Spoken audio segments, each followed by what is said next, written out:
sequía. Espíritu de Dios,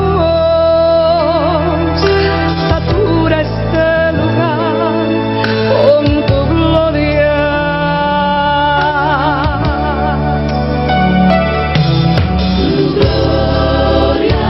Oh Espíritu de Dios, me revela tu amor, me da paz, consolación. Oh Espíritu de Dios, le da paz al corazón.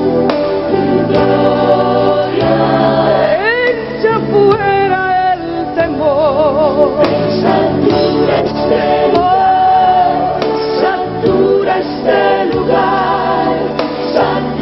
este lugar, Señor.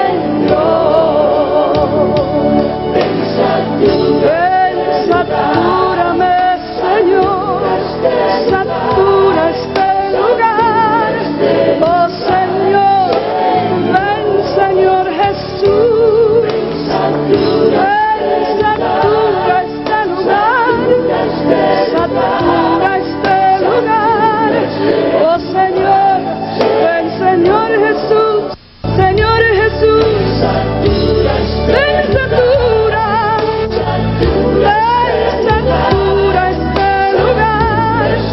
oh, ven, Señor Jesús.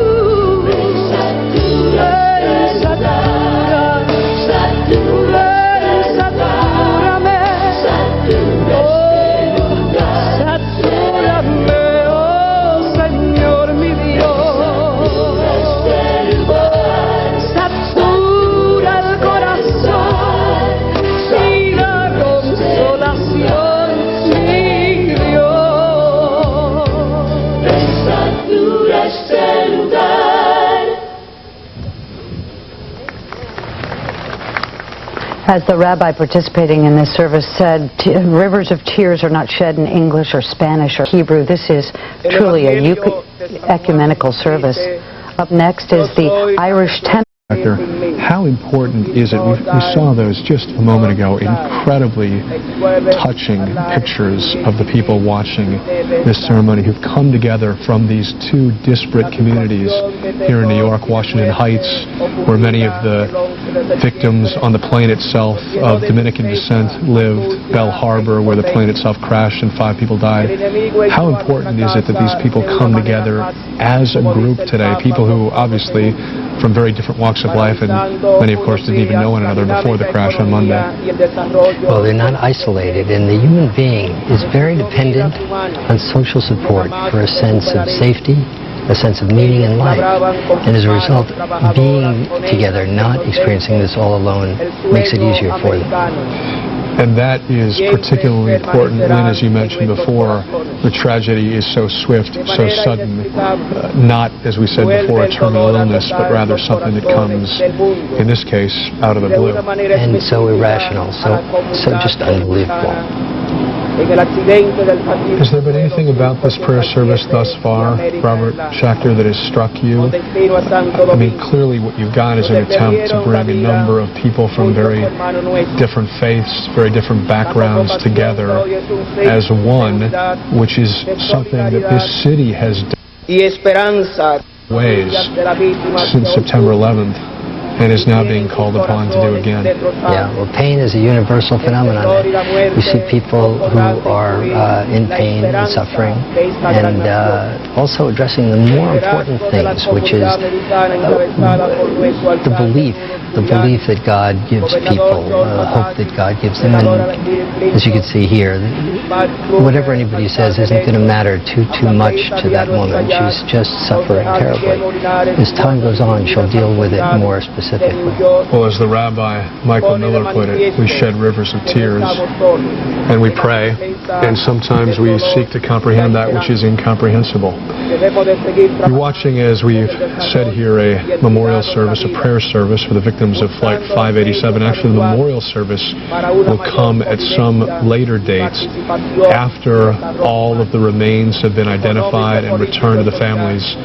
This is a prayer service coming only 6 days after the crash of Flight 587, a crash which, as we've said, claimed 265 lives. Investigators from the Federal Aviation Administration have ordered American Airlines as well as 2 cargo haulers, Federal Express and United Parcel Service, to investigate the tail sections of their planes, because the tail of Flight 587 came down separately from much of the rest of the plane, leading to speculation, and that is all it is at this early juncture of the investigation, speculation, that there may have been a problem with what is not a piece of metal, but rather a composite of various materials.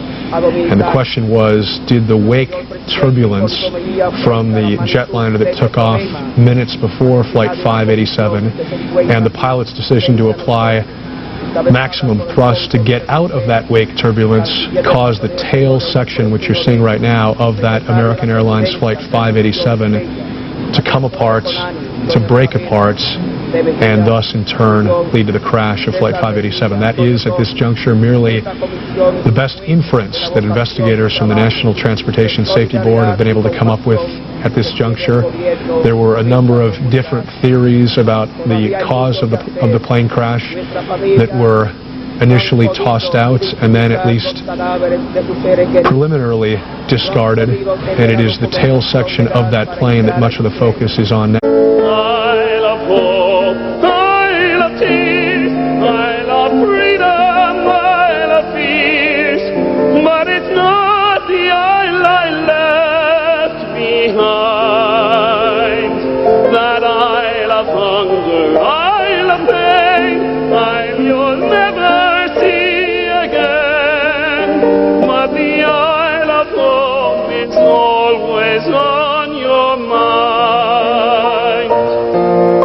But the isle of home is always on your mind.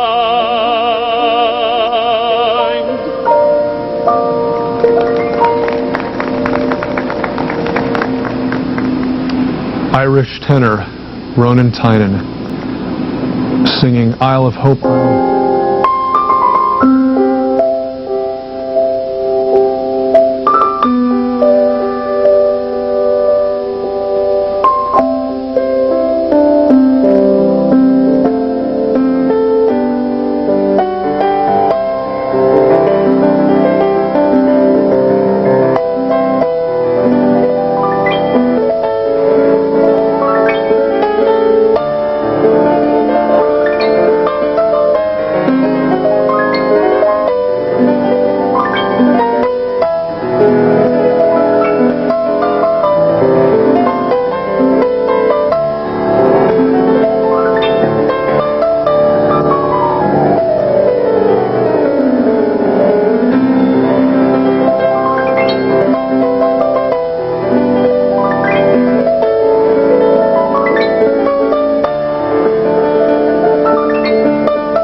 As you listen to the music being played there by pianist Wesley Reynosa, the processional from this memorial service, you've been watching the prayer service out on the Rockaways, Jacob Reese Park. That's on Osama. 65 victims of Flight 587, thousands, perhaps as many as 4,000 people attended that prayer service in Queens for the victims of Flight 587. It was emotionally very moving, very heart-wrenching, as you saw, day for the families of the victims, both from Washington Heights, the largely Dominican community here in New York, where many of the victims were from aboard Flight 587, as well as the citizens of Bell Harbor, the section of the Rockaways and the Queens